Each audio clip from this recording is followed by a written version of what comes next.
So hello everyone, আসসালামু আলাইকুম। আশা করি সবাই ভালো আছেন। আজকে আমি রান্না করব পেঁপে দিয়ে মুরগির মাংস। আমাদের বাচ্চারা সবজি খেতেই চায় না। মাঝে মধ্যেই আমি মুরগির মাংস রান্না করি পেঁপে দিয়ে। আমাদের বাচ্চারা যেহেতু অনেক মজা করে খায়, সেজন্যই আজকে এই রেসিপিটা।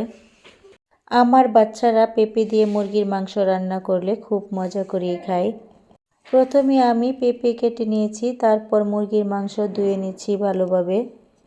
পেঁপে একটি ভালো সবজি। আপনারা চাইলে আপনাদের বাচ্চার জন্য পেঁপে দিয়ে মুরগির মাংস এভাবে রান্না করে দেখতে পারেন। প্রথমে আমি একটি হাঁড়ি বসিয়ে নিয়েছি, তার মধ্যে আমি পেঁয়াজ কুচি দিয়ে লাল লাল করে ভেজে নিব। এখন আমি পেঁয়াজ ভেজে নিব আর পেঁয়াজের মধ্যে একটু লবণ দিয়ে দিব। দারচিনি, এলাচ, তেজপাতা সাথে দিয়ে দিলাম আর এখন লাল লাল করে পেঁয়াজ ভেজে নিব। আমি আমার বাচ্চাদেরকে যেভাবে রান্না করে খাওয়াই সেটাই আজকে শেয়ার করব। এখন আমি পেঁয়াজ, রসুন, আদা, জিরা বাটা দিয়ে তারপর সুন্দরভাবে কষিয়ে নিব। এখন আমি হলুদ, মরিচ, ধনিয়া, জিরা পর্যাপ্ত পরিমাণে দিয়ে দিব। আপনাদের বাচ্চারা যেরকম ঝাল খেতে পারে সেই অনুযায়ী মরিচ দিবেন। আমি আমার পরিমাণ মতো দিয়ে দিয়েছি। আমার বাচ্চারা যেহেতু একটু বড়, এতটুকু ঝাল খেতে পারে। আমার মোট কথা হলো বাচ্চাকে কিভাবে সবজি খাওয়াবো সেটাই। এখন আমি পেঁপে, হলুদ আর লবণ দিয়ে একটু ভেজে নিব। এই তো পেঁপের মধ্যে আমি হলুদ আর লবণ দিয়ে মাখিয়ে নিচ্ছি।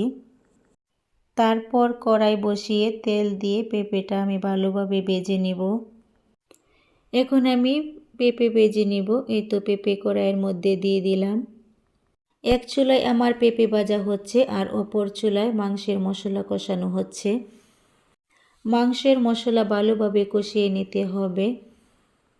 যে তরকারি রান্না করেন না কেন মশলা কিন্তু ভালোভাবেই কষিয়ে নিতে হবে। মশলা কষানো হয়ে গেলে তার মধ্যে আমি মুরগির মাংস দিয়ে দিলাম। মাংস দিয়ে তারপর নাড়াচাড়া করে উল্টাপাল্টা করে মাংসের সাথে মশলা ভালোভাবে মিশিয়ে নিব। এদিকে আমার মাংস কষানো হচ্ছে আর অন্যদিকে পেঁপে ভাজা হচ্ছে।